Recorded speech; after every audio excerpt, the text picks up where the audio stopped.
Hi, my name is Joy, and today I would like to tell you about a very simple, easy, fast, and effective process by which you can basically remove your mental blocks. It might be an intimacy block, an abundance block, a creativity block.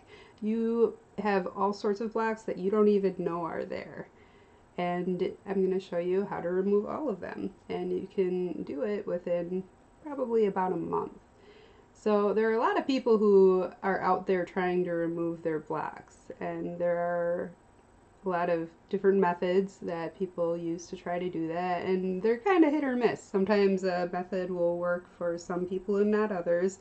Sometimes it'll work in certain areas for a person, but the same technique won't work in another area, and there's good reasons for that. I'm not going to get into all of them, but basically what I'm going to do is tell you this very simple process and explain a little bit about why it works and how it works. So, to start out with, our mind is like a computer, a very complex computer.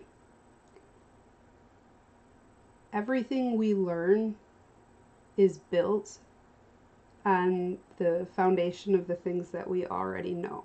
We process it according to the things that we already understand. So basically it's like our programming. We have new experiences, new information, new situation, and we use our existing understanding of the world to process it, and then we add it to our existing understanding. So the programming has all these lines of code, we'll call it, and it just keeps building on itself over the years. And there's these innumerable layers of code, and this is a great thing. This is how we know how to drive. It's how we can train for a job. It's how we know how to speak to each other. That's what communication is. We have this concept of what words mean, what certain sounds mean, and it allows us to communicate really complex ideas to each other. It's a wonderful thing. And even things like red and dog and friend, like these are all things that we had to learn at some point. So what happens though when we learn something that isn't accurate? And we do this fairly often, especially in the first like 5 or so years of our life, because if you've ever spent time around small children, you know that they are not rational and they have a lot of strange ideas about how the world works. Sometimes we learn something very young and we just keep adding layer upon layer upon layer of code on top of it, and it gets buried in there so deeply and it's so entrenched that even when we run into situations in life that show us that programming is not accurate, it's in there so deep that our brain just finds ways to make it, to process whatever's going on, to make it make sense with the existing programming. Because the programming has a bit of a safety feature to it, where it's self-preserving, and this is a good thing. It makes it stable, but sometimes it can also be a bad thing, like in the situation that I'm talking about here, where we learn something that is not accurate. So basically we've got these 3 areas of our life. We've got our mind, which is all of our mental activity, that's conscious and unconscious activity. We've got our opinions, our knowledge, communication, everything we've learned, basically. And then we've got our body. Our body is our physical existence, and this category kind of includes things, or it's responsible for things like our health, our safety, our comfort, our material living conditions, our finances, all of these things, how we're physically interacting with the world. And then there's our spirit.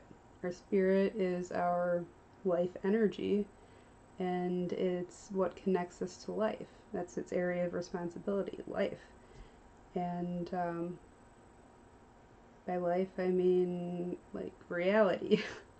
What's going on right now. Like this is reality. This is life. And our mind thinks it knows about reality, but really thoughts are just mental abstractions. They're not actual reality. They're an understanding of reality. The only thing that's real about our thoughts is that they're there, that they exist. Existence is reality. So the reason that we have blocks and the reason that we struggle is because we don't have balance and harmony among these three areas. So you can think of them like politicians, and you're a country. And these three politicians rule this country together. And in order for any of them to be able to manage their area of responsibility well, they need the cooperation of the other two. But what ends up happening is a lot of people end up focusing more on a certain area and then a little bit on another and then like hardly at all on another. Or sometimes we bounce around. We focus on this area for a little bit and then we end up needing to focus on this area for a little bit, and it kind of goes back and forth. But typically there's an area that people will focus on. And sometimes people will focus like really strongly on one specific area. Like people that are focused very, very strongly on their mind have poor awareness of their body and their physical experience, and they just don't pay much attention to that aspect of their life. But they also aren't very connected to life, to reality, and they're pretty much just living in their head. This happens. And another example would be somebody who's so focused on spirit that they're not taking care of their physical material conditions in life well, and they're also not really doing any they're trying not to focus on their thoughts. And people who get really into spiritual stuff a lot of times will start to do that. They'll start to focus really heavily on spiritual stuff and energy work. Energy work is a spirit thing. It's about our life energy and about life energy just in general. And they wind up neglecting the other two areas. And somebody who's very body focused may end up being a workaholic or being a health nut. They're always either working out or they're working out, or they're cooking, spending absurd amounts of time cooking all these healthy things, and whatever the case may be. Basically, there's not balance. And the reason that people sometimes will focus really heavily on one area is because when there's a lot of disagreement among the three areas, it ends up being very unpleasant communication among them. Bad feelings, basically. They have a lot of bad feelings. But they find that if they focus really heavily just on one area, that allows them to not pay attention to the feelings. They don't have to listen to the communication among the three areas if they're just in the one area, right? So this is not a solution, obviously. And the reason for that is because even though you're focusing exclusively on one area, it's not like the other areas lose any of their power. You might think that they are because that's not where your attention is, but they're still doing stuff. That's still part of you. There's still stuff happening there. And what ends up happening is they they basically like stage a coup and seize the throne until their demands are met. And this happens sometimes, like if we're not paying enough attention to our body, we end up getting sick, and then we have to pretty much focus on that exclusively until we get better, and the rest of life is kind of on hold for a while. And and these things happen, but basically, when it feels like you're struggling, it's because you are. It's because some part of you is not in agreement with another part of you. And um, when this happens, you hold yourself back. And I see it all the time. And the world is full of people who are both holding themselves back and pushing themselves at the same time, pushing themselves to do things they think they're supposed to do that maybe they don't even really want to do. Maybe it's not what's right for them, but they feel like they're supposed to do this and they're focused on that. So when this happens, people do not live up to their potential, not even close to it. They don't have any idea what their potential even is. And a lot of that is based on this bad programming that they've got going on in the computer, their mind, that they don't know is there. What happens when we have that bad programming is, we get the bad feelings, and a lot of times people will try to ignore that, change it. They'll say, nope, I don't want to feel this way, I'm going to feel this way instead. Especially people who are all like power of positivity and law of attraction and that kind of thing. Like these are the people who basically, the idea is, hey, look, countries where they have really pleasant communication are the most productive and happiest countries. Like, I should be like them. I should focus on all these pleasant feelings, and I'm going to make all the communication, the feelings, nice and pleasant, and then that's going to result in productivity and, good cooperation among the politicians in the country. It is not how it works.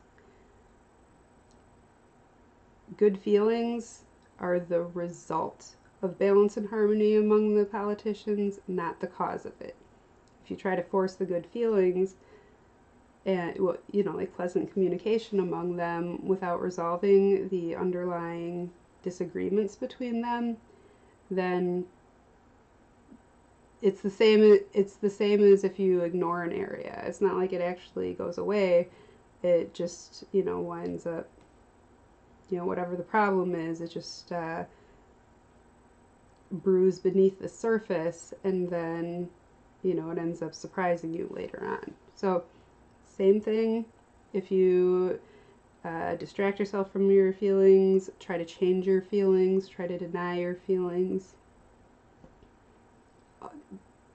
none of that is effective. What you need to do if you want to have cooperation, true cooperation and agreement and balance and harmony among these three areas, is just let them talk to each other. Let them communicate with each other. What that means is that you need to let yourself feel your feelings. Let them be exactly what they are in the present moment, no matter how unpleasant it is. The thing about feelings, and most people don't know this, very few people know this, in fact, they actually pass really quickly if you just let them be whatever they are. So most of us, especially people who learned when they were young that expression of negative feelings is going to be punished, most people try to avoid feeling bad. And it makes sense. especially if nobody taught you that it's okay to feel bad. And how could they teach you? They didn't know. You know, your teachers and parents and whatnot, they didn't know that. So basically, when you have a bad feeling, it means there's some kind of disagreement there usually.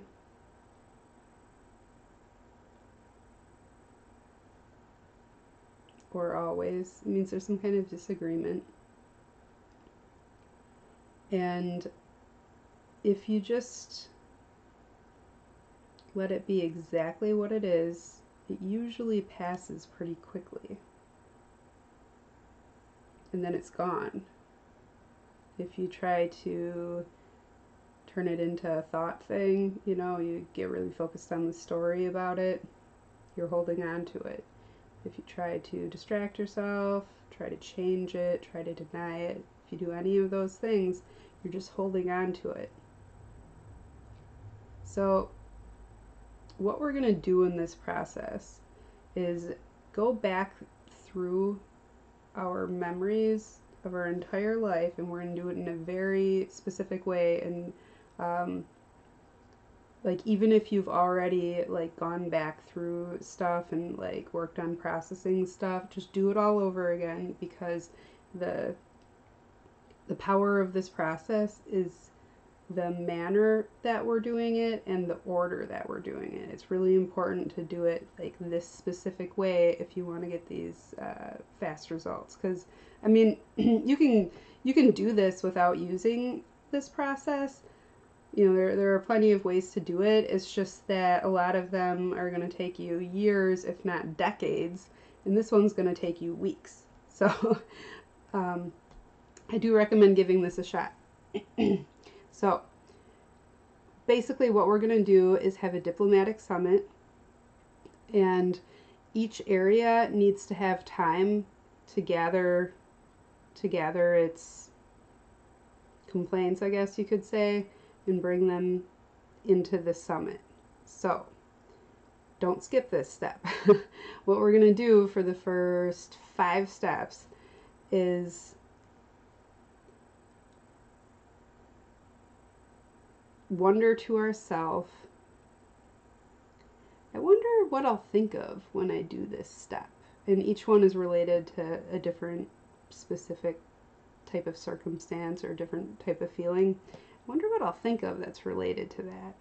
And then just kind of let yourself just like passively work on it for at least a day. You need to sleep on it at least one time, and you need to let time go by, because what's going to happen is the different areas of your of who you are going to, you know, submit their areas of, you know, where they think you need to focus. So if you just sit down and start mentally going through it right away, you're going to get all the things that you can consciously remember that are related to that, but you're going to miss a lot of stuff because your unconscious mind didn't have a chance to weigh in, your spirit didn't have a chance to weigh in, and your body didn't have a chance to weigh in. The thing about your body is that we actually, and science has proven this, my massage therapist told me this, in fact, and I was like, oh, that's so funny, I actually already like heard of this before somewhere. But basically, we store memories all over our entire body. It's not just in our brain. They're stored everywhere in our body. So our body will have a thing or two to say about all this as well. So basically, there's 7 different levels, and the first 5, you're going to give yourself 1 to 3 days to just allow yourself to passively notice when different memories from your past are coming to mind. And it can be something that's just like totally like random and doesn't seem like it's even related to it all. Just notice it. And then what you're going to do is take like a couple hours, say. If you have a little bit more time, that's good too, but you want to have like at least a couple hours. And what you want to do is just get really, really comfortable. It's a good idea to do a little meditation, you know, just like 10 or 15 minutes, or like a relaxation exercise first. And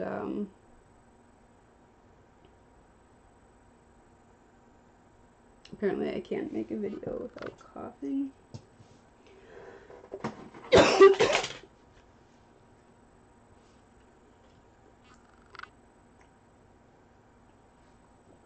I'm not even sick anymore.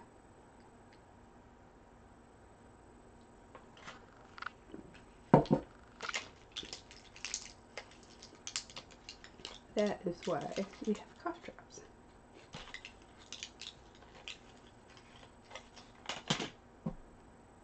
I don't know how to pause my software that records me, by the way. I had a different software. And that one, it had all sorts of problems with it. I had all sorts of problems with it. But at least I could pause it. Anyways. I'll edit this out later. Or maybe I won't. I don't know, whatever. Anyways. So, where was I? Alright, so take a couple hours.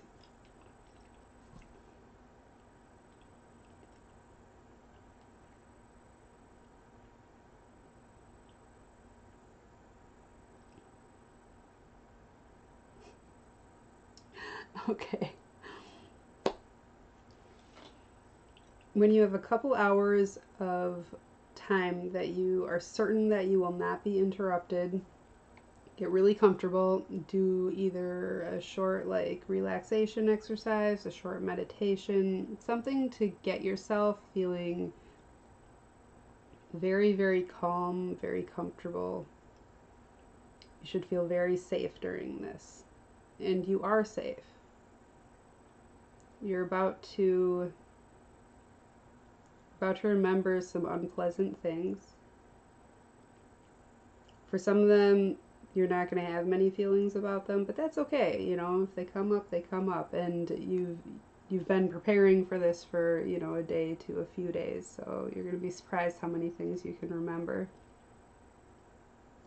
But you're going to want to start at birth. The early, or well, you know, you can't remember birth, but the earliest thing that you can remember, start there, and then just kind of like work your way forward chronologically related to whatever that area is that you're focusing on for that level. So, level 1 is fear. Not just any fear, because every level in the first like 4 or 5 levels, it has a fear of something involved there.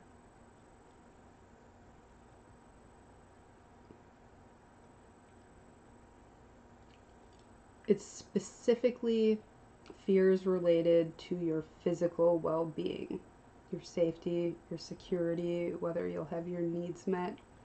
Fears physical in nature. So,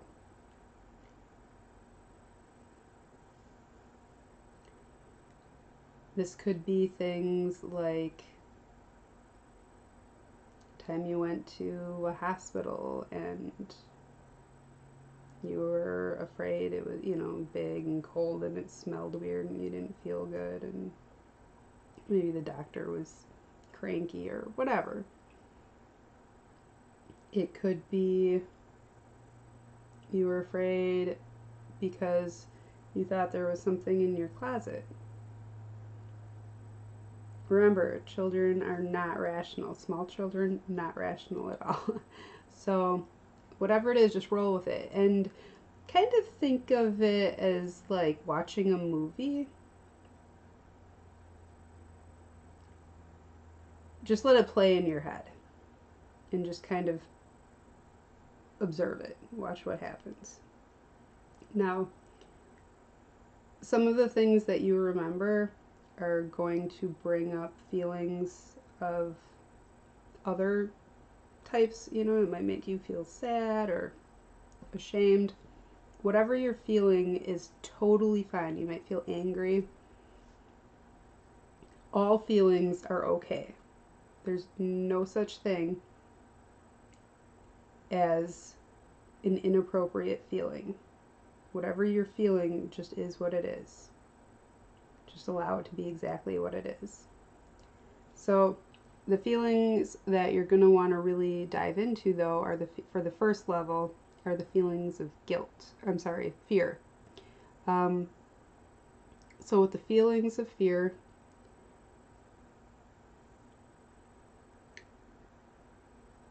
sometimes you'll remember that you felt fear. Sometimes you'll remember that sometimes you won't remember feeling fear. It'll just be a memory that comes up and you just, watch it and you're like, oh, okay, well, I'm not sure what that was all about, why that's in this movie, but all right, and that's fine too. It's all fine. And so sometimes you're going to remember feeling fear. Sometimes you're going to really vividly remember what it felt like to feel that way. And sometimes it'll be strong enough that you actually start to feel afraid as you're remembering it. And when that happens, that is the jackpot. That's where the money's at. When you feel that, go as deeply into the feeling as you can. And remember, this isn't just emotions.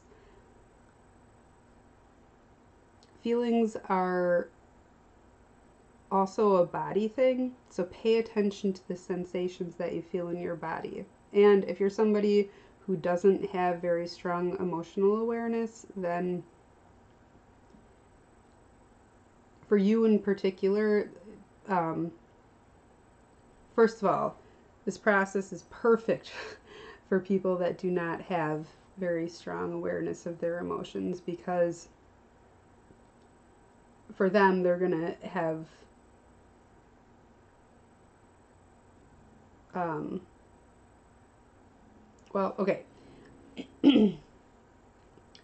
for them, the diplomatic summits that may have been occurring naturally over the years may not have gotten the attention that they needed at the time, basically. All right, so as you're doing this, pay attention to your physical sensations. Sometimes something might make you feel make your hands feel hot, or make your jaw tense up, or make your shoulders feel tight. Maybe your stomach feels heavy. Maybe you get like a stabbing pain in your chest. It could be anywhere in your body. So just try to notice what's going on with physical sensations during this process. So when you find that you're feeling something, dive into both the emotion and the physical sensation. Like if you're like, wow, I can really feel it. Like it hurts my chest when I think about this. Like my chest feels heavy. Focus on your chest. Focus on that heavy feeling. Go into it. And there's an emotion that accompanies it. It might be more or less obvious than the physical sensation, but whatever's going on, just really move your attention into it. Now, if this sounds scary to you, if you're somebody who has had a lot of bad experiences with emotions and it has caused problems for you in your life before, feeling emotion isn't the thing that makes the emotions dangerous. It's when we're trying to control it or deny it or resist it. That's when we do things to try to relieve it, or that's when we act out, or when we get stuck in it and can't function, or anything like that. It's when we're not just allowing it. So what you're going to want to do is Just go into it as deeply as you can, and remember, you're you're just doing this for a couple hours. You know, you don't have to keep doing this as when you're done with this. It's gonna you're watching a movie. The movie will be over soon. So the thing about emotions is that they actually go away really shockingly quickly if you just let them run their course. So, the diplomats need to just talk it out, and then they reach an agreement, and then all of a sudden it's gone. And this agreement reaching that they're doing during the process, during levels 1 through 4, most of that you're not going to have any big epiphanies because of it. Level 6 is the epiphany level. That's when all of a sudden you realize that you have been surrounded by illusions and that you have been holding yourself back in ways that you had no idea you were holding yourself back. It's going to be like the coolest experience of your life to go through this. But you got to get there first. You have to have these diplomatic summits, and you have to let them hash things out. You have to just bear with it when they disagree with each other. Just sit there and witness it. You don't have to. This is a passive process. You're just watching what happens. So notice that you're scared, and don't judge it either. If you were scared because the neighbor's dog barked every time you walked past the house, and you hated going that way, when you left the house, you were a kid. The dog was scary. It's okay. Really, it's okay. So hold yourself in a place of compassion. You were a child, you were scared, or even if it was something that happened last year, maybe you got into a car accident, and maybe you couldn't pay your rent, and you didn't know if you were going to be homeless soon. That's a fear for your physical well-being. Whatever it is, just be compassionate with yourself. And in fact, when it comes to the stuff from when you were a small child, it might help to actually picture yourself as a small child, scared and crying. And you can imagine yourself giving the child version of you a hug and just telling yourself whatever it was that you needed to hear that nobody said to you. You can do that. And it actually helps to do that quite a bit, in fact. So you can actually kind of comfort yourself a little bit during this process, if it feels right for you to do that as you go through it. But when you're doing this, don't tell a child version of you, oh, it's just a dog. He's on a leash. It's going to be fine. The dog doesn't bite you. Just don't invalidate your own feelings. Don't say it's okay. Say it's okay to feel that way. The whole idea is to let the feelings just be whatever they are. So, anyways, so then you're doing this process. You're running through the memories like a movie. If you run out of time, if you only had a couple hours and now you have to go do something, it's okay to stop partway through if you don't get all the way through. You just want to pick it up again as soon as you're able to again. Within the next day, hopefully you'd be able to get to it. And then as soon as you finish level 1, start on level 2 right away. Okay? Because what's going to happen is it's going to naturally flow from one level to the next. This process, the way the specific order that it's done is important because it actually does flow. And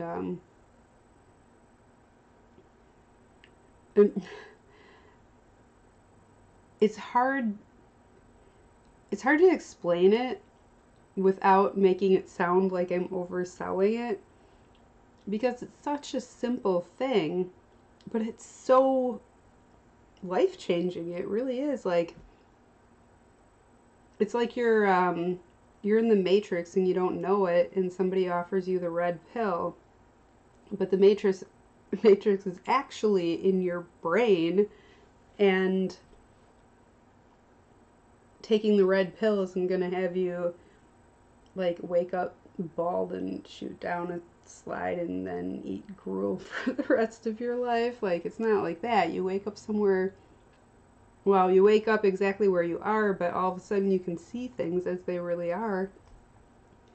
And you realize that a lot of the limitations that you had, that you didn't even realize that you had, aren't real, and that there's so much that you can do that you never even imagined you could do.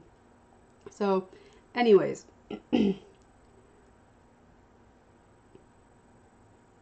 for now though, focus on whatever the level is.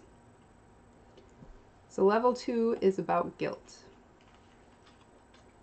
Specifically, guilt related to physical pleasure, emotional expression, and sexual pleasure. And once again, start at birth. We're taught appropriate behavior in these areas from a very young age. Just try to remember anytime, well, no. First, you need to do the thing where you say, I wonder what I'll remember when I sit down and think about all the things in my life that I've ever felt guilty about. Wait a day to 3 days. And you can stretch it out beyond that a little bit if you want to. Definitely don't go over a week per level though, because what'll end up happening is it'll try to, like I said, they kind of flow naturally from one level to the next. And it'll start doing that, but you won't be as aware of what's going on, and you won't be able to work with it as easily, and it won't be as streamlined for you. So to get the most value out of this process, you're going to want to, work with it and like do it mindfully, do it consciously. My throat.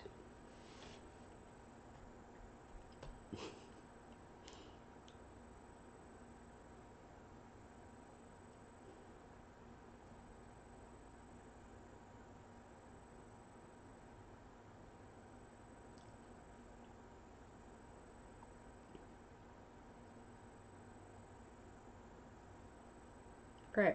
So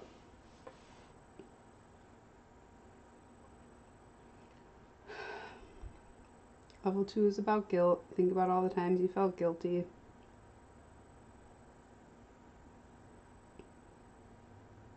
Remember, children are not rational. Adults aren't even always rational. So you're watching the movie. If you think of something that you still feel guilty for, or about, whatever, go into the feeling. Pay attention to the physical sensations. Go into it as deeply as you can and stay with it until it passes. Even really deep, strong feelings will pass in like 10 minutes, 15 minutes, usually not even that long. They pass pretty quickly if you just let them do their thing.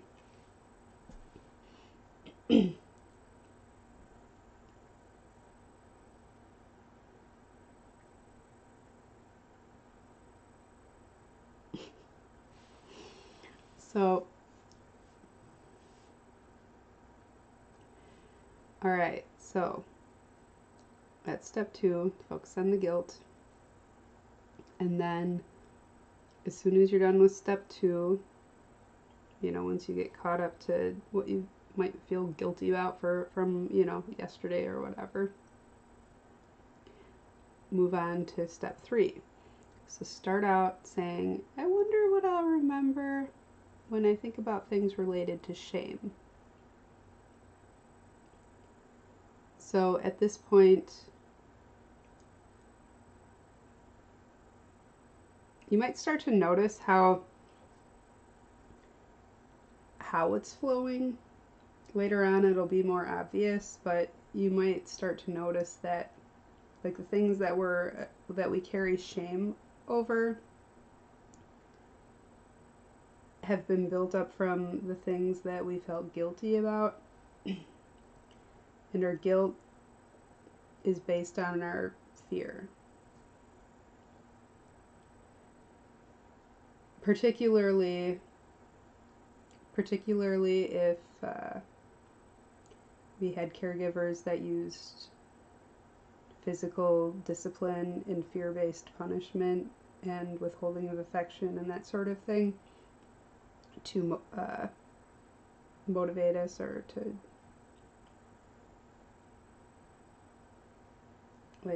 try to manage us. I meant to say this for level 1, but for small children and babies, being loved and accepted is a physical need. They can't fend for themselves, so if they're not loved and accepted, they die, right? So when you're doing level 1,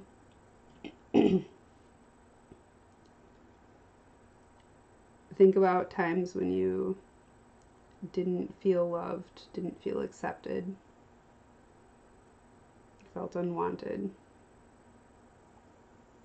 as a small child or younger if you can remember further back. And again, it doesn't need to be rational. If you have ever heard of the 5 love languages,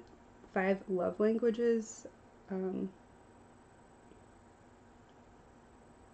probably know yours, so consider that when you're thinking about this.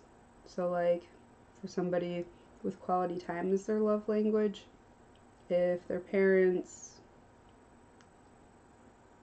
if they had siblings and their parents didn't spend a lot of one-to-one time with them because family time was with the siblings, they might not have felt loved even if their parents loved them very, very much.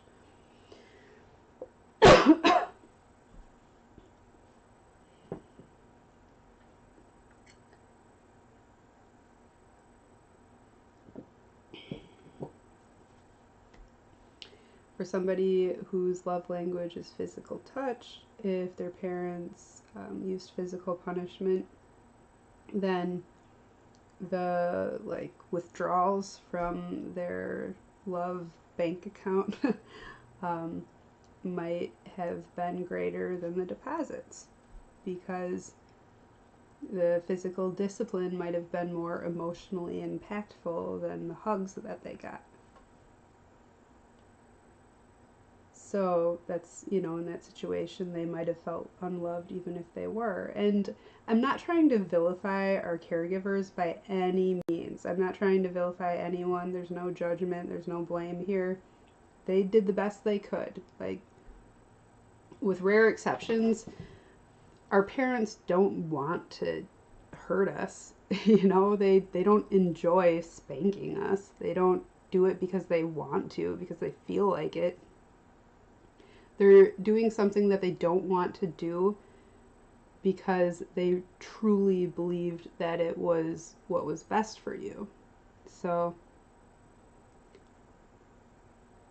it's not about blame, but you may find yourself in this process getting angry. That's natural. If that happens, resist the urge to call up whoever was involved initially and say,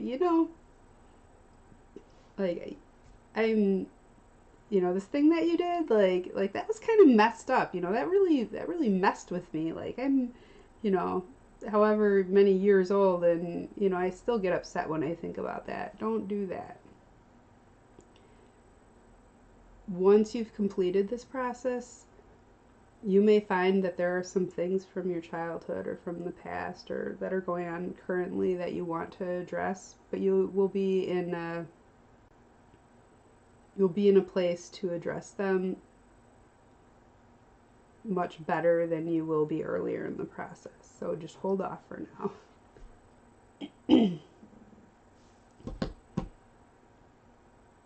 So I'm only supposed to have one of these every 4 hours. I wonder what happens if I have more than that. Let's see what happens. It's got DXM in it. Maybe I'll trip. Probably not. I'm not gonna trip. And benzocaine.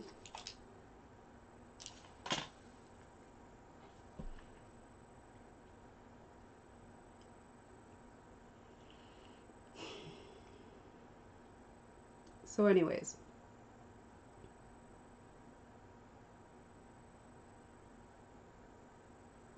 love languages.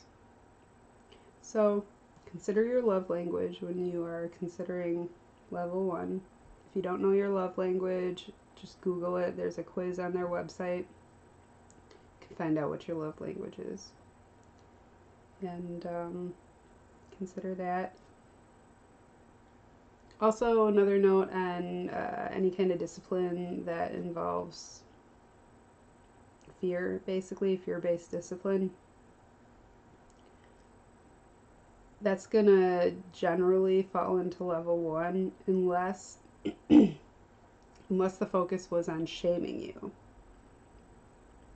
If you were shamed for a certain behavior, anything really, that's probably going to be level 2 or level 3.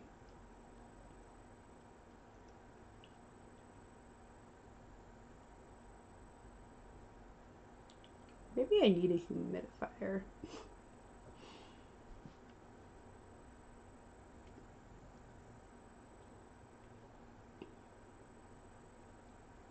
Just trying not to have a coughing fit here.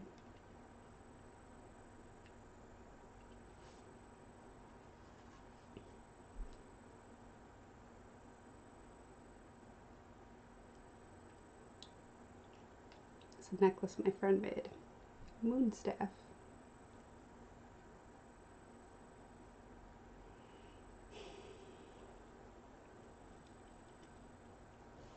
Alright. Gonna try again.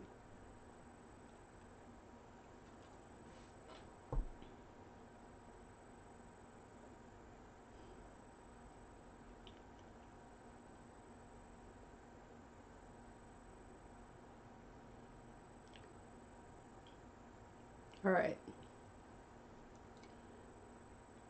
Fear-based physical punishment falls squarely into level 1 no matter what your love language is. Then we got level 2 guilt, level 3 shame. That's what we were talking about. So you might find that, you will probably find in fact, that level 3 is more difficult than the first 2. It's hard because guilt is about feeling like you did something wrong, and shame is about feeling like there's something wrong with you. So your sense of self is involved in level 3. It also tends to be closer to the surface because as we get older, as we mature, we find ways to really minimize the amount of fear and guilt that we experience. We're able to manage our lives in such a way usually where there's not a whole lot of that anymore, with some exceptions, obviously, but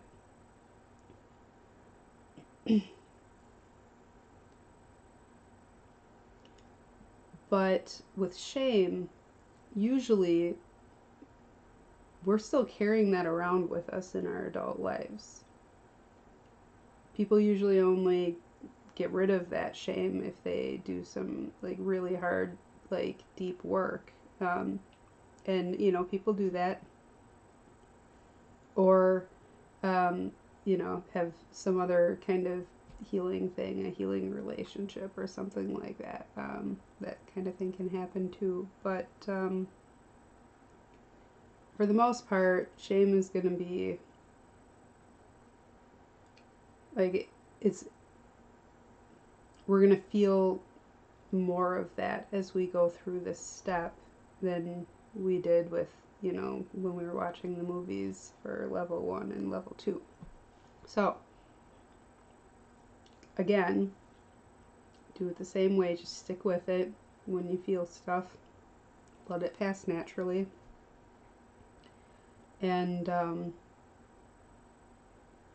again, you know, you don't need to stick with the, you know, if you feel sad when you're thinking about something for level 3, you don't need to focus on that. You know, if it's there, fine. But you don't need to like delve into it and like stick with it till it passes. You know, like, oh, I feel sad about that. Okay, just notice it and move on to the next memory. But if there's also like guilt there, then, you know, then stick with it. Or, I'm sorry, shame there, then stick with it. And if you notice that a story that comes up on level 3, for example, brings up a level 2 feeling, definitely go ahead and focus on the level 2 stuff in level 3, or level 1 and level 2, level 1 and level 3. What we're doing here is sort of just like, you know, we're sweeping through and getting a lot of the stuff, but not every single thing comes with it. Later on, you know, after you've completed this process, you're going to be in a position to go back and, you know, if you notice that there's an area where you're struggling, or if you're feeling bad about something, you'll be in a position to go through this entire process much more organically within, like, you know, 10 minutes, an hour, a day at the most, by using the same like emotional coping mechanisms and that sort of thing. But for now, you know, this process is taking longer because we're cleaning house right now. This isn't maintenance and upkeep and, oh yeah, look what I found, you know, in this closet. This is, you know, this is like a big spring cleaning that we're doing here. So anyways, so shame is going to be stuff like, why does it seem like I struggle so much with this and it's so easy for everybody else? What's wrong with me? I'm a failure. I'm a reject. I feel like I can't do anything right. I feel like no matter how hard I try, I'll never be able to change this about myself. You know, anything related to feeling like there's something wrong with who you are as a person, or something about you. You know, there's something wrong with you. So go ahead and complete this just like you did for level 1 and level 2. And then the next level, level 4, is about grief. And it makes sense. Now you're going to start to see how it really flows now at this point, probably, because it'll be a lot of the same events when you go through this level.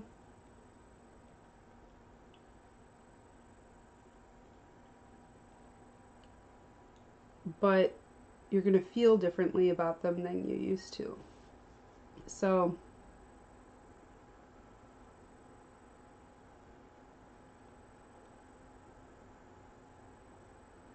I'm going to just go ahead and use a personal example. I had a child when I was 18, and I was not ready to be a parent. I had some pretty severe postpartum depression, and I wouldn't say like I was a bad mom, but I also have a 4-year-old. I was a lot better with my 4-year-old than I was with my 17-year-old. He's 17 now. And, I had a lot of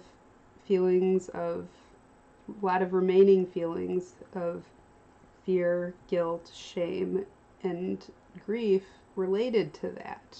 So, starting in level 1, in areas related to that, I was afraid of this or that, I'm not going to get really into it. And then, when I got to level 2, I would think of like the same, subjects, the same stories even sometimes, and I would feel differently about them. There'd be guilt there, and I wouldn't feel the fear as much.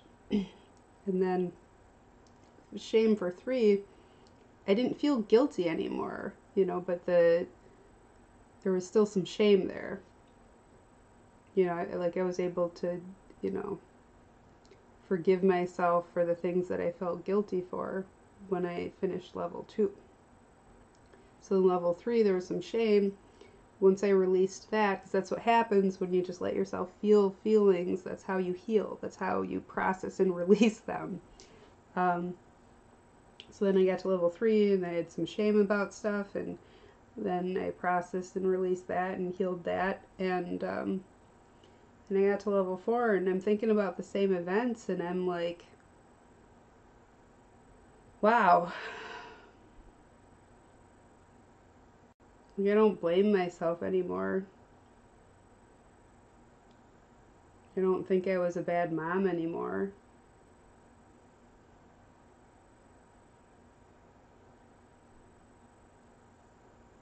Now I'm just kind of sad that it happened,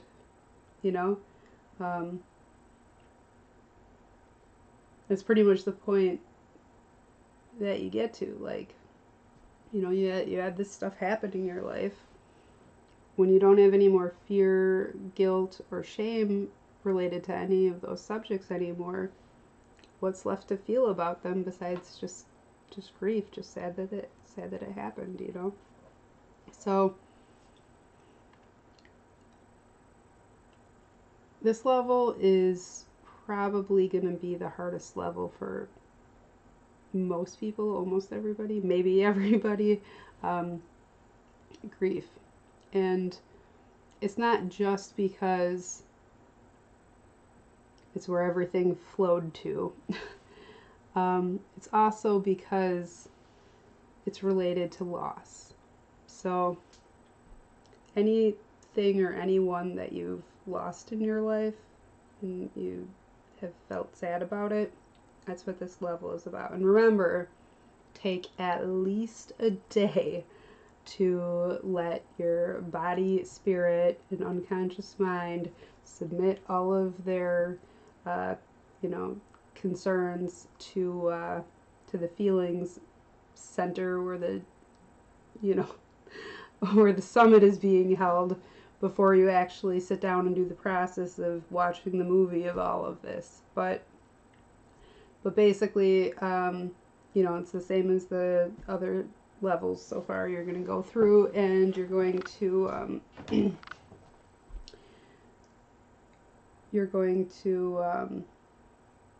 just start at birth and watch all the stuff that you've ever felt sad about in your life. So when I did this, like, the first few levels took, there's one that took like a little over an hour, there was one that took 2 hours, there was one that took 3 hours, and then I got to level 4. It took me like, I'm gonna say like 7 to 9 hours to go through level 4, and And it was more intense than the other ones were. But once I got through it, what a freeing experience. Not carrying around all of that fear, guilt, shame, grief beneath the surface anymore. And sometimes at the surface, you know, because that stuff will randomly pop up, you know, you're going about your day. Usually when it pops up, you're going to blame it on what's going on in your life, but it's really just old stuff that, like, whatever's going on is reminding you of. But once that's processed and released, you don't have to deal with that anymore. You know, if your boyfriend takes 5 hours to text you back, you're not going to be freaking out on him because, you know, it's related to, you know, when your dad worked too much when you were a kid, you know, like, it's very freeing. So it is worth it. But level 4 is not fun. Levels 1 through 4, not fun. Very, very worth it. So, anyways, then we get to level 5. Level 5 is about speaking your truth. And it's going to start out the same way as levels 1 through 4. I wonder what'll happen when I think about the times I didn't speak my truth. And it's going to be times you didn't tell somebody how you felt about them. Times you went along with something that you didn't want to go along with because you were afraid to speak up.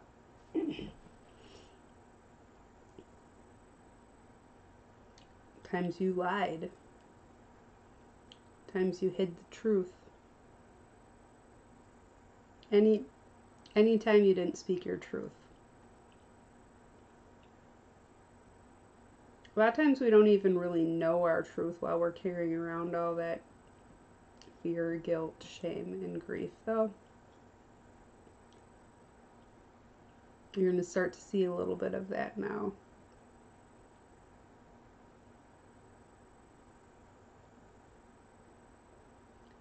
So with this step,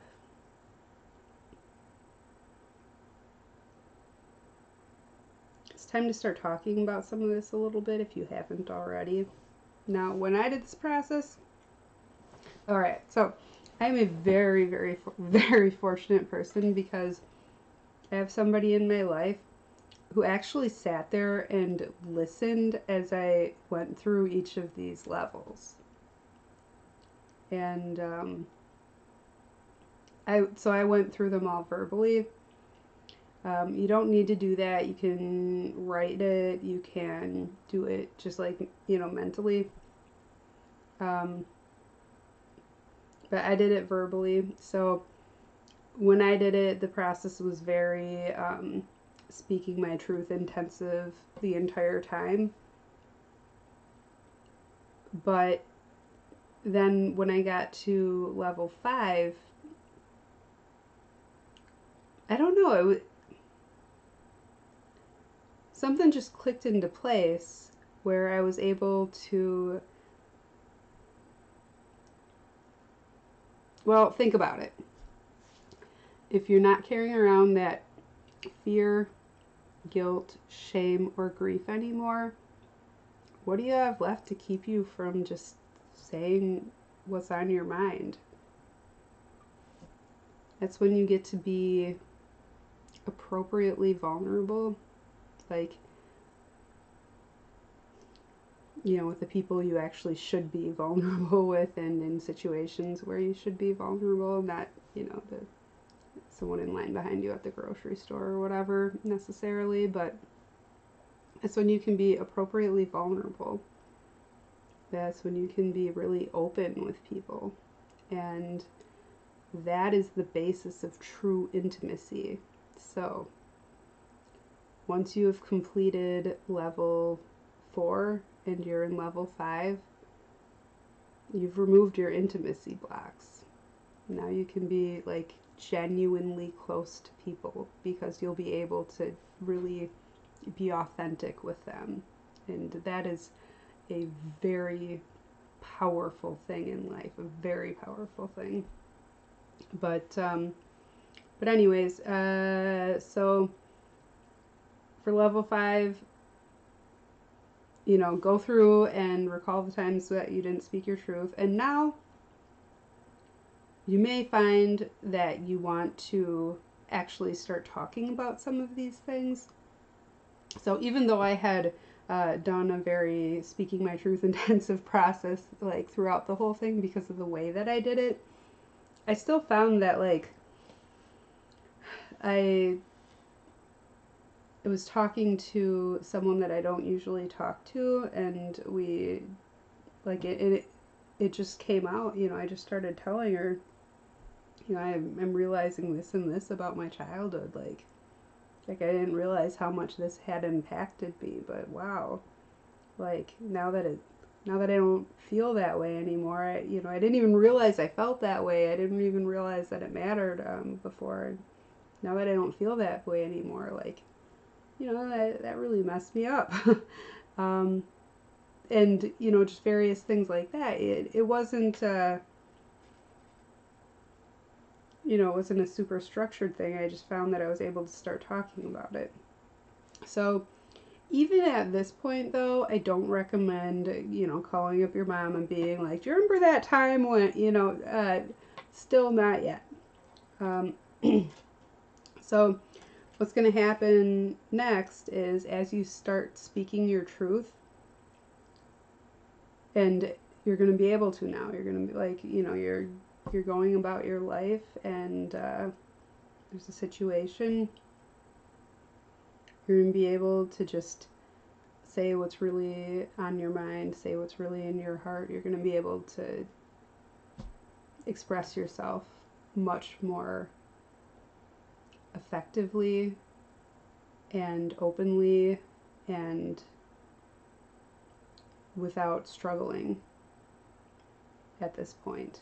And once you do that, all of a sudden, all of these illusions in your life are going to become really obvious to you. And this is level 6, and this is where it gets really exciting. I love it. I wish I had been taking notes as this happened. I haven't lost the realizations, but the way they came to me, it was just so exciting. And I kind of wish that I like could look back at it now and kind of like reclaim some of that thunder. But once you have seen the illusions for what they are, they're pretty much gone then at that point. Like you might have a bad day and slide back into one of them here and there, but for the most part, they're just gone then. And that is a really powerful thing. But from there, it'll really naturally just flow into step 7. And step 7 is about oneness. So step 6 is the step about epiphanies, about illusions. And then step 7 is about oneness. So in step 6, you realize all of the ways that you have been holding yourself back, all of the things that weren't true that you believed, or there's a phrase, I'm not going to look it up right now, but it's something along the lines of, whatever you think life is withholding from you, you are withholding from life. And in level 6, you're going to see all of the ways that you've been doing that. And then in level 7, you go ahead and release those blocks, your abundance block, your creativity blocks, like all of that, like you're going to be able to just let it go and just flow with life. Let life flow through you. And let go of all of the ways that you've been holding yourself back. And it is a beautiful thing. It's amazing. And you're not going to be able to experience it just from watching me talk about it in this video, because your brain's going to be like, your conscious mind is trying to make sense of this right now. And even if you can like intellectually grasp what I'm saying,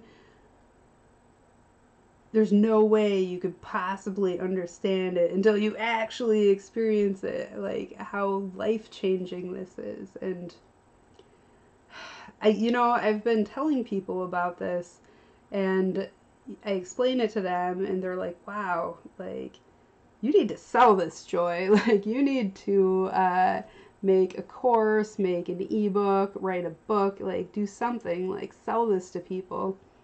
And the downside to not selling it is that I think that people who actually purchase something are more likely to then go ahead and actually do the thing. But what I want to do is give it freely, because these are some things that I've realized in level 6 and 7. I am giving this to the world freely because what I want is for other people to experience what I've experienced, because it has been life-changing. My entire mentality and the way I exist has been changed now for the better, like dramatically for the better. And I'm able to do things that I wasn't able to do before. And wow, it's just such a wonderful thing. And my purpose and passion in life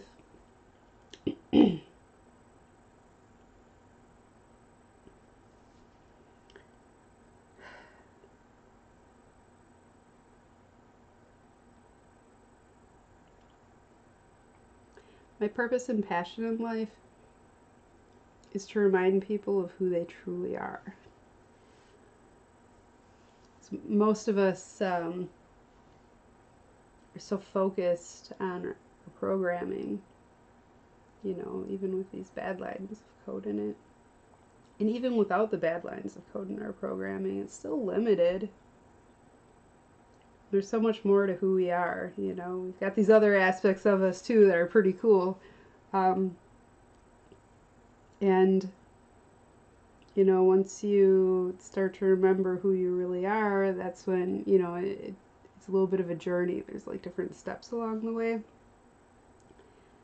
Once you start to remember that, you find your own purpose and passion, and then you go out in the world and start making a positive difference and live life to its fullest and really reach your potential. And you create these everyone that does this has these ripples that come out from around them. And every person I reach who starts to remember who they really are and starts to embrace that is going to do the same thing to other people around them. And then those people will do it to people around them. And what a beautiful thing. And that is what I'm here for. That is what I want to do. That is my life. And so I am giving this freely. And one of the things that I learned when I did this is such an interesting thing. I don't remember which step it was, but or which level I should say. I don't remember which level I remembered this during, but I had this memory of this popcorn when I was a kid. It's the silliest thing. I must have been about 4 years old, maybe 5, 4 or 5, and my parents made popcorn. They asked me if I wanted some, and I said no, and then I changed my mind. And they were sitting in the kitchen, and I was in the hallway, and I was afraid to tell them that I wanted popcorn. I thought they might say no, I thought they might be mad, I don't know, I was afraid. And I sat in the hall, on the floor, against the wall, and the fear and desire were fighting each other. Finally, the desire won, and I worked up enough courage to go in the kitchen and tell my parents that I changed my mind. I did want popcorn. And they said, "Oh, I'm sorry, Joy, the popcorn's all gone now." It's such a silly thing, but when I told that story, I cried. I didn't know why I was crying, but I cried when I told this story. And then I told another person about it because I'm like, the weirdest thing happened. I remembered the story about this popcorn and I cried again. And then it happened again. And then again, 4 times I cried over this popcorn. And I swear I'm not popcorn deprived. Like, I have had plenty of popcorn in my life. I think my dad has made popcorn like thousands of times. I don't know, a lot of times. Like there's been a lot of popcorn eaten. But something about that story. And then one night, and this was while I was still in the process. I think I must have been like transitioning between, because I'm describing the process like the levels are like really distinct and separate, but truthfully they kind of do flow together a little bit. The more you focus on the level that you're on, the better your results are probably going to be. But remember, this process is about allowing. So you might have an epiphany at level 2. And that's fine, that's great. But anyways, so one day I was just feeling kind of rough, and I got a craving for some popcorn, and I don't eat much popcorn anymore in my life. Like sometimes I do, but I went and looked, and yeah, I had popcorn. So I made myself some popcorn, I ate popcorn, and all of a sudden my mood was a lot higher, and I was like, I cannot believe this. Freaking popcorn. Like, what is the big deal about this popcorn? It doesn't make any sense at all. Why with the popcorn, Joy? Like, really. But I felt happy. Like, I felt happier than I had in like a week. And I was like, see, Joy, you're an adult now. If you want some popcorn, you can get yourself some popcorn. You can eat as much popcorn as you want to eat. It's okay. It's okay now, Joy. You can eat the popcorn. You can have popcorn whenever you want to have popcorn. And then I felt better for a moment, and then I thought, oh, that's what this is about.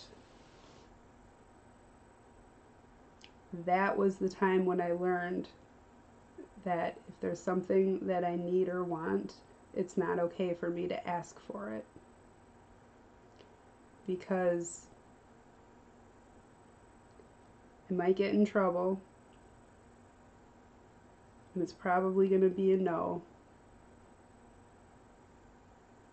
And it's better to just either get it for myself, negotiate for it, demand it. Like, those things are all okay. I can say, hey, if you give me this, I'll give you this, or you need to do this or else this is going to happen, or just get it myself. Like, that's all good, but don't just ask for it.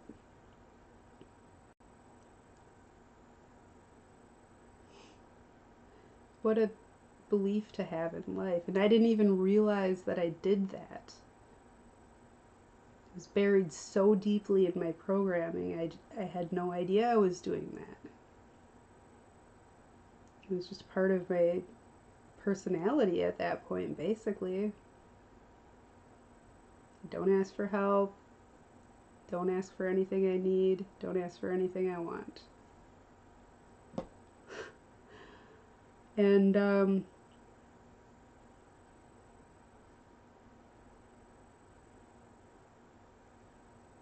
once I had that realization, I decided I was going to go back in and take out that line of code and replace it with a different line of code. New line of code says, it's okay to ask for something that I want or need, and it's still okay whether the answer is yes or no. And the reason that last part is in there is because there have been times in my life when I've asked for help or asked for something that I want. I would try not to do it, but there's times when I did have to do it, or for whatever reason did do it. And when I did, the answer was almost always yes. Like, I was always somebody who was happy to give, and I rarely took anything in exchange or just accepted anything. So when people gave me something that I asked for, instead of saying thank you, I would say that I was sorry. I would apologize to them because they gave me something. And wow, I was apologizing because I felt like I did something wrong. I broke one of my rules, it's in the code. You don't ask for anything. So now that line of code is gone and I can ask for things. So right now I'm going to ask for something. What I would like for you to do is actually do the process. Don't just watch the video. But by the way, thank you for watching the video. I know it's been a long video, and I appreciate you taking the time to do that. So don't just watch the video, do the process. Like, your conscious brain is like not even 25%. It's like 20% tops of what's going on in this process. Most of what's happening is not happening where your conscious mind is going to be able to work with it, like especially before you actually do it, right? Because a lot of what's going on is happening in your unconscious mind, and it's your spirit, and it's your body. So you can't actually know what results you're going to get until you try it. So just try it. What do you have to lose? Just do it. And let me know how it goes for you. Leave a comment, or check for links. I think I'm going to set up like a Google form where you can submit your epiphanies to me if you write them down, like all of your level 6 and level 7 stuff. I would love to see what people come up with. That is some exciting stuff.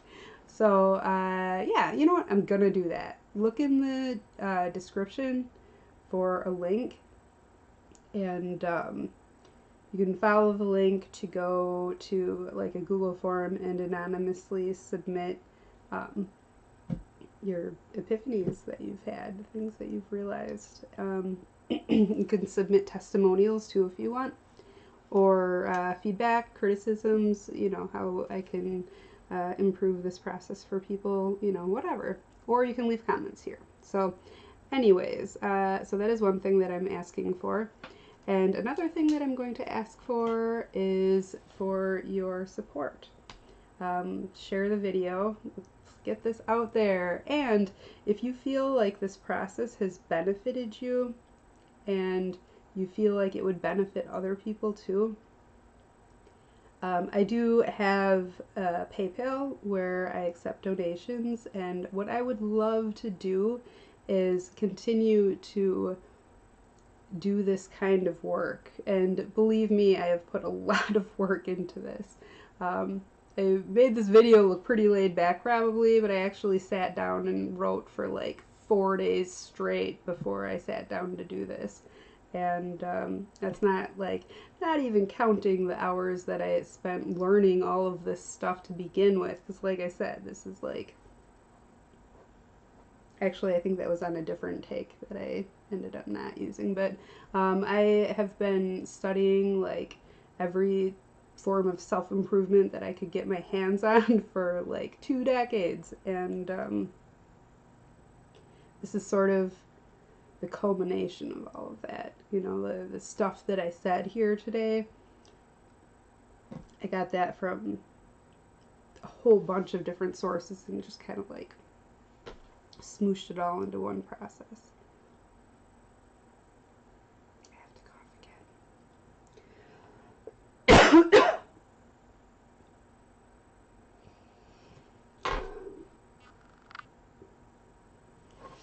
Anyways, thank you for watching the video. I would love to reach as many people as possible. There's a link to my PayPal if you'd like to donate, if you feel that you've had value.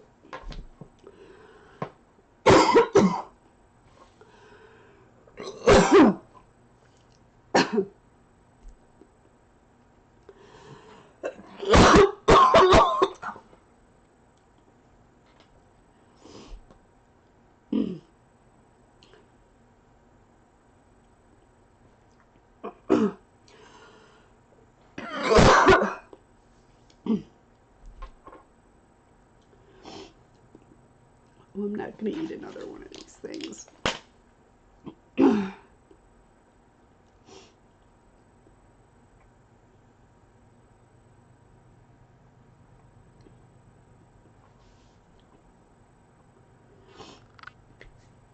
Too much talking.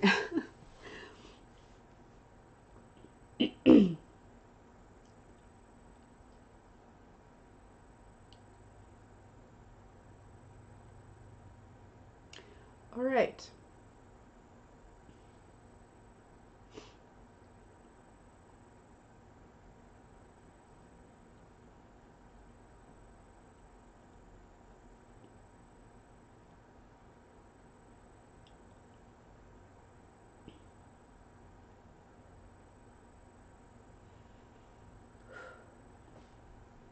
All right. I would love for you to help me reach people. You can do that by sharing the video if you know somebody who you think would benefit from this, which, I mean, come on, like, who wouldn't? If you know someone who you think would appreciate it and go for it, or, you know, just share it, you know, on your page or whatever, please do. And if you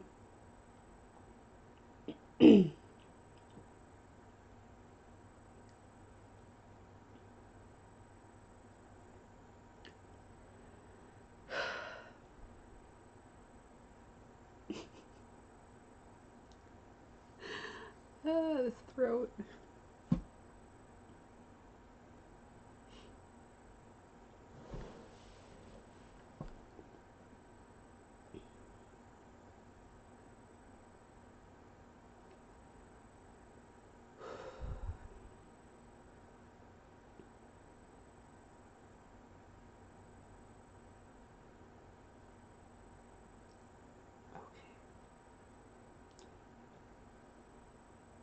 Thank you very much for watching. There's a link to donate if you wish to donate. I appreciate donations, and I will hopefully be hearing from you to tell me how you've discovered amazing things and have had some excellent epiphanies. I look forward to it. Thank you.